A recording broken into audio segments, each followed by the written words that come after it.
Rajouri garden में इनका office है। डीसीपी सतीश, एसीपी राजकुमार, इंस्पेक्टर अभिजीत और ये पीछे जो टीम है, तो ये इन्फॉर्मेशन मिली थी कुछ दिन पहले कि एक रैकेट चल रहा है द्वारका डिस्ट्रिक्ट के एक गांव में, जहाँ पे एमएचए के नाम पे फेक रिक्रूटमेंट हो रहा है और फेक ट्रेनिंग सेंटर चल रहा है। और उस डिपार्टमेंट का नाम इन्होंने रखा हुआ था डिपार्टमेंट ऑफ क्रिमिनल इंटेलिजेंस। और कहने को ये था कि जो एमएचए का सबसे सीक्रेट डिपार्टमेंट है, जिसमें सारे अंडर कवर टॉप ऑपरेशंस इसमें किए जाएंगे, उसके लिए आपको रिक्रूटमेंट किया जा रहा है। इसमें इन्होंने जो बेरोज़गार बच्चे होते हैं या जो गलीबल हैं, जो उनको बहला फुसला कर और ये कहा कि भाई आपको बिल्कुल सीक्रेट रखना है और आपको सीक्रेट इसमें ट्रेनिंग दी जाएगी। और लगभग 5 लाख रुपया सब कैंडिडेट से इन्होंने लिया। 2021 में इन्होंने ये शुरुआत की इस आइडिया की, कोविड के बाद।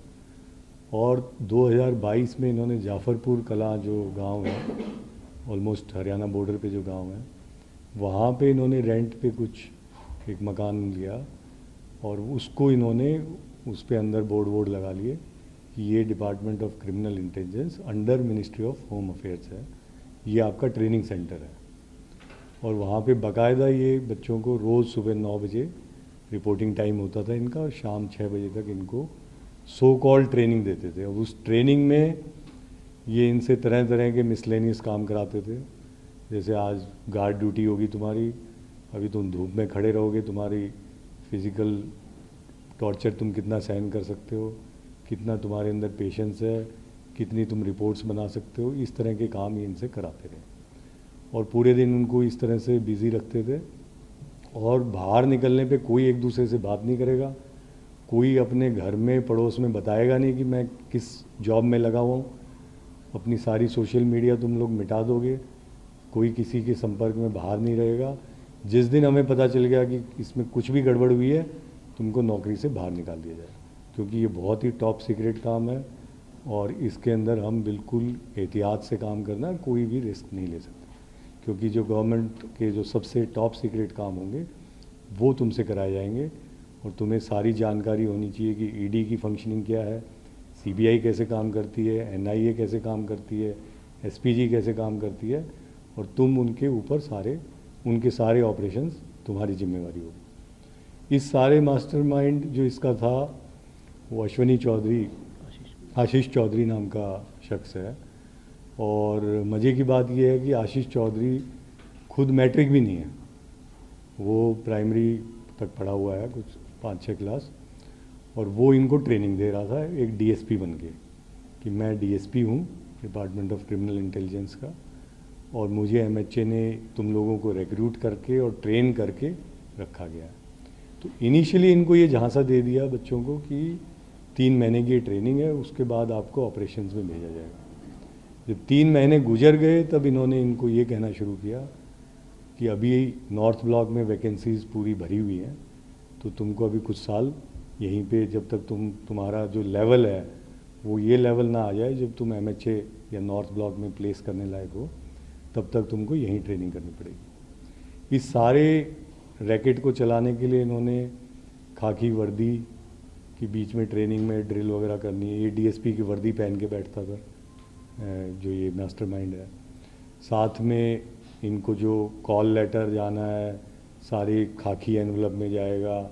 इनको बाहर बुलाते थे जब शुरू में, यहीं पे नई दिल्ली के जो ये भवन वगैरह हैं, श्रम शक्ति भवन हो गया, इधर पेमेंट पे बुला के तुम्हारे फॉर्म भर रहे हैं, अभी अंदर साहब को जमा करेंगे, फिर तुम्हारे को मेल आएगा। मेल भी इन्होंने बना रखा था department of criminal intelligence @gmail.com, ताकि किसी को शक ना हो।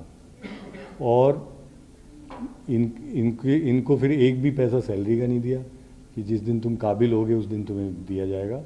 बीच में यहाँ तक कि इनको कि अब तुम्हारा प्रमोशन ड्यू हो रहा है तो इसके और पैसे लगेंगे, उसके भी इन्होंने पैसे ले लिए।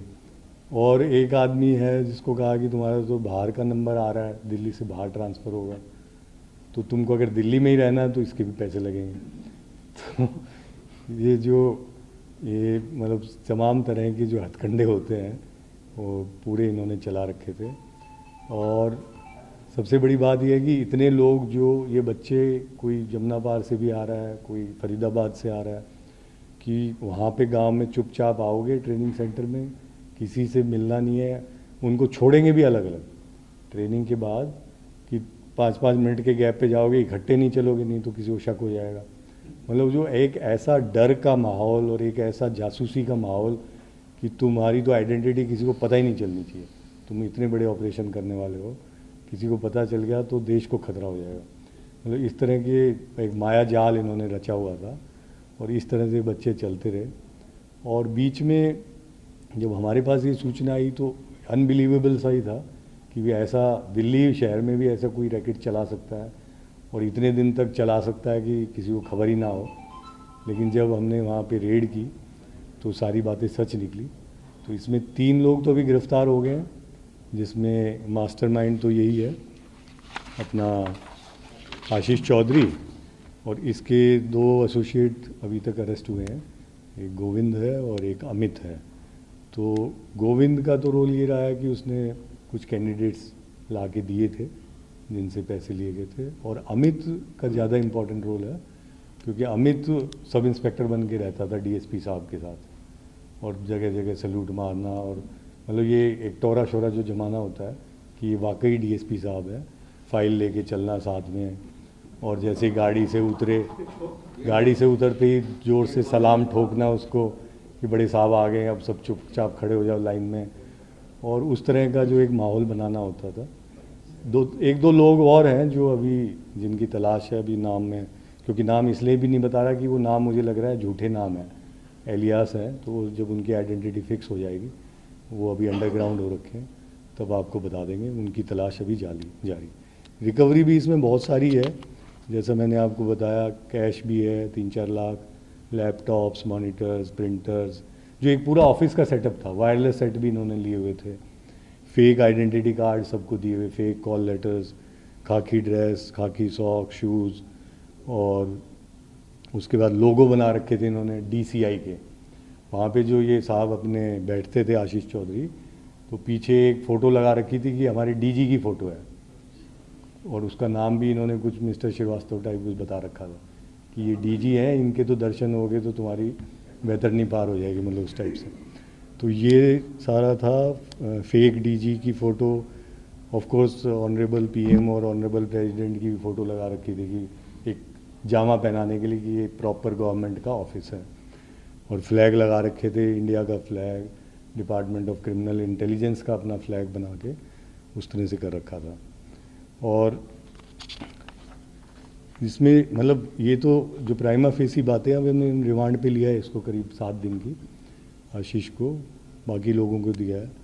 और जैसे जैसे कैंडिडेट से बात कर रहे हैं, नई नई बातें आ रही हैं, जैसे इनको असाइनमेंट दे देते थे कि 50 पन्ने तुम 84 राइट्स पे लिख के आओ, 100 पन्ने तुम नॉर्थ ईस्ट राइट्स पे लिख के आओ, फिर तुम्हारी एनालिटिक एबिलिटी देखेंगे, और देखने वाला कौन है? जो 7वीं फेल है मतलब ये, लेकिन उसकी जो पर्सनैलिटी है या जो भी उसने इनको रौब जमा रखा था, वो कभी इनको शक ही नहीं हो रहा था।